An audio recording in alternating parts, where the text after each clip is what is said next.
So ladies and gentlemen, we have recently seen, for example, in women's volleyball out in America, teams refusing to compete because a man identifying as a woman is on the opposite team. And of course, I'm talking about the whole San Jose State situation, who allowed Blair Fleming to compete in women's volleyball because woke agendas, as we all know in today's world, are more important than truth, reality, common sense. But whilst we had women there who were standing up for themselves and saying enough is enough, look, we're not going to compete against somebody who shouldn't be competing in our sport in the first place, if we head to women's basketball out in Canada, they're doing something completely different, and you know, it's truly groundbreaking stuff. Stunning. Brave. We have a team out in Vancouver, Canada that is now refusing to compete because of the alleged abuse one of their players faced, who goes by the name of Harriet McKenzie, who also isn't a woman, by the way, but is a male identifying as a woman. Yeah. You heard me correct. Let's just get something straight here. This team don't care about the fact that other women have to compete against them when they have a dude in their own team. So with that, they don't care that they're actively cheating as well. And it's clear to see they don't care at all about a woman potentially losing a place because they're allowing this dude to compete. Instead, the feelings of a male athlete matter more. Progressive. Yeah, you couldn't make it up. I tell you now, one of the biggest reasons as to why this is allowed to go on is liberal women. For whatever reason, they love to stand up for this. Doesn't make any sense. It is Canada, however, so I don't know how surprising this actually is, if I'm going to be honest. But before we get into this, nonetheless, ladies and gentlemen, if you could, as always, make sure to leave a like rating, as it really helps out the video. If you're new, hit that subscribe button, turn on bell notifications so you never miss a video. Comment on this video, share this video, follow my socials down below in the description, and let's get into it. Another day and another video of me losing brain cells. Am I going to make it through this year? I don't know. CBC have reported BC basketball team to skip games over alleged mistreatment of trans player. Vancouver Island University players say they don't feel safe playing at Columbia Bible College. We have a female team complaining that they don't feel safe playing another team, but what about all the other female teams that don't feel safe playing against your team because you have a dude there? Oh yeah, they don't care. Progressive agendas. Right. A group of collegiate basketball players in BC say they will not play a pair of games against another team in their division this weekend due to alleged verbal and physical mistreatment of a transgender teammate that they say has not been addressed. All 13 players on the Vancouver Island University Marina squad have signed a letter saying they do not feel safe playing against Columbia Bible College in Abbotsford, BC. All of us should be free to be ourselves and play the game we love in a supportive and safe environment, including queer and trans athletes, read the letter. Yes, everybody deserves to compete in the sport that they love, just in the right category. It's pretty simple. And having a dude in a female sport doesn't create a safe environment either, because we all know they have the physical advantage. Facts scare a lot of people. Marina's forward Harriet McKenzie spoke in October about verbal and physical mistreatment he endured when his team hosted Columbia Bible College for a pair of games. McKenzie, who is transgender, said the visiting team's coach, Taylor Claggett, went on a tirade after losing on October 25th, yelling at a Marina staff member about how McKenzie shouldn't be allowed to play against women. I mean, it's the truth. A social media account linked to Claggett also posted anti-trans messages after the game. The two sides played on October 26th, and McKenzie claimed his opponent physically targeted him. He shared a video from the game where, away from the ball, a Columbia player tosses McKenzie to the ground. Columbia Bible College, an evangelical Mennonite Bible college, later said in a statement that Claggett was speaking out for the safety of her players like any good coach would do. Yeah, that is something a good coach would do. A bad coach is somebody that allows this insanity to go on and supports it. We stand in support of Taylor Claggett and all our coaches in expressing their legitimate concerns for the safety of our student athletes, the statement said. McKenzie filed a complaint with the Pacific Western Athletic Association, PAC West, but the letter released by his team on Tuesday said the governing body has not investigated or issued any suspensions or consequences. By doing nothing, by saying nothing, by issuing no suspensions or sanctions, your message is clear. You think what happened was okay, read the letter addressed to VIU and PAC West leadership. We need you to know that we are not okay with what happened. We do not feel safe playing at CBC or with that team so long as Coach Claggett is still free to behave the way she did. Your inaction isn't just disappointing, it has made us and the game less safe. Right, again, what about the women that have to play against your team? I don't get how words seem to offend people so much. The letter also suggested players were told that if they feel unsafe, they should stay behind and not play in the games. You are asking us to risk our safety or forfeit a game and lose our standing at Red. You are suggesting we divide and some of us go play while leaving those who feel the most unsafe behind.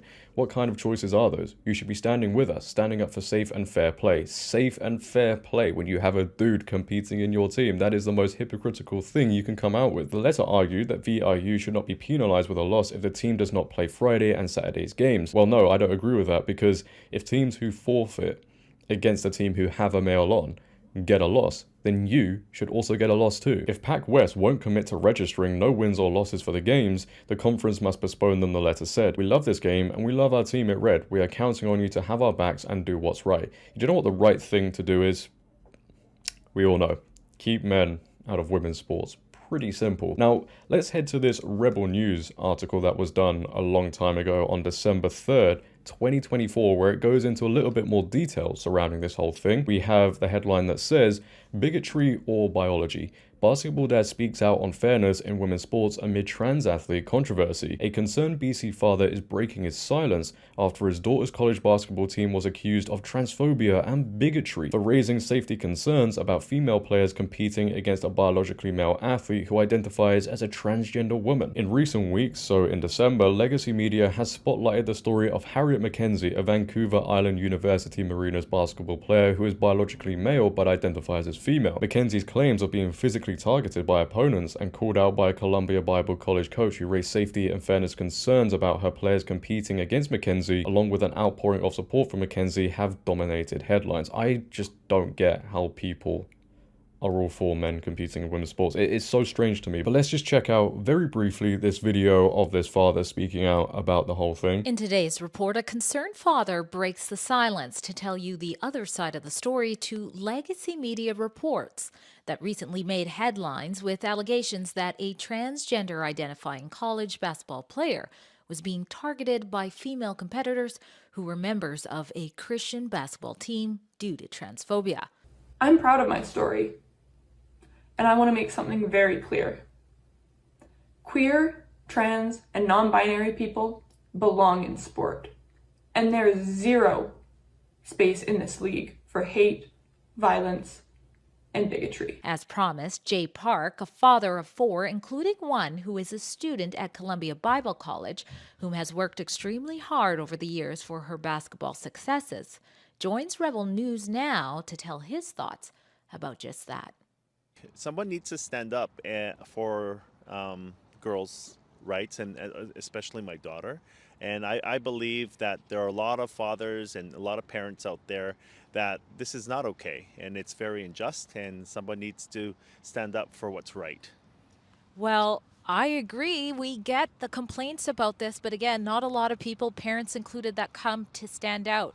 Now, the narrative that most people heard was that Harriet McKenzie was basically bullied, targeted. I think those were the words used, not just by a player, as we've shown in the clip here, but also by the coach, because the coach had said it's not fair for the girls to have to play against McKenzie.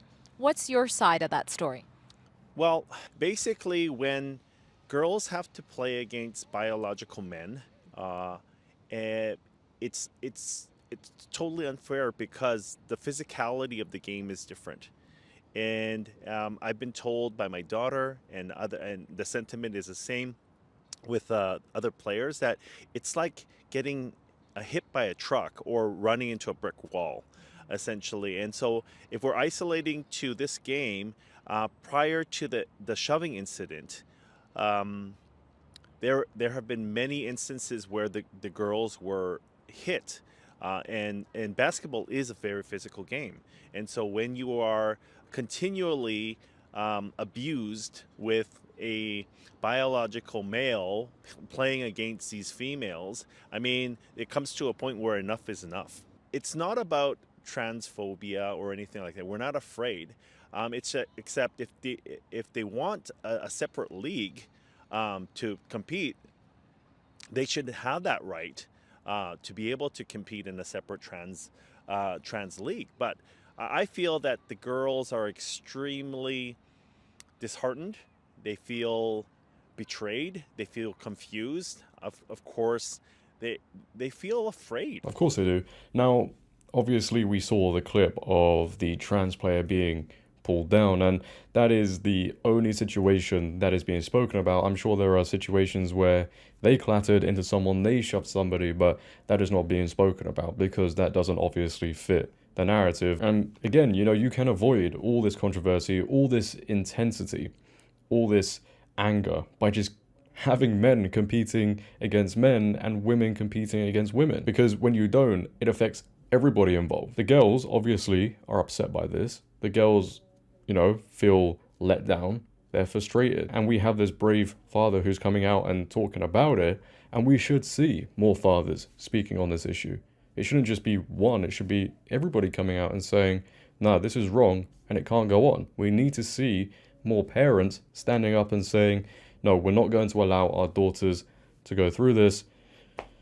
But it seems like we're far away from that in many cases. Leave your thoughts down below, ladies and gentlemen. What are your thoughts on this whole story? I'd like to know. If you have enjoyed, make sure to leave a like rating. If you're new, hit that subscribe button, turn on bell notifications so you never miss a video. Comment on this video, share this video, follow my socials down below in the description. But until next time, it has been your host, JD. Have a great day, stay safe, and I'm out.